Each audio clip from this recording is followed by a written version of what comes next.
Welcome everyone. This week I'd like to share with you all 1 Corinthians 14 verse 19.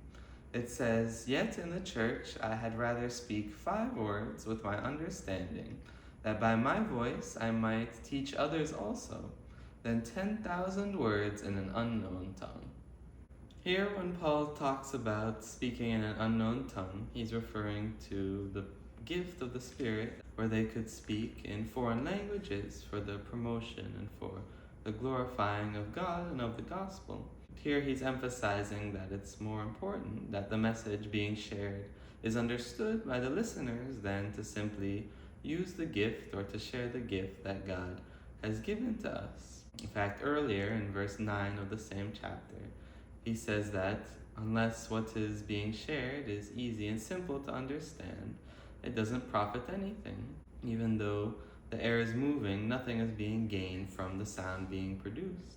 It reminds me of the story Jesus told in Luke chapter 18, 10 to 14, about the publican, the tax collector, and the Pharisee. The Pharisee went and he lauded himself before God in prayer and exalted himself and listed all of his accomplishments to God with great show. But the publican simply came and he humbled himself before God and asked God to be merciful to him who was a sinner. And that man was forgiven of his sins, whereas the Pharisee was not, because all of the grand gesture that the Pharisee did and all of the works that he had done were not really to glorify God, it was to glorify himself.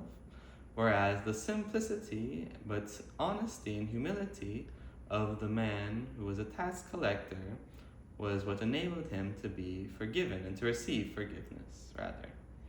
So it's a reminder for us that whenever we come before God and whenever we go out to share the gospel with others, that it's more important that we be, first of all, sincere, and second of all, be simple enough for the people to understand who are listening.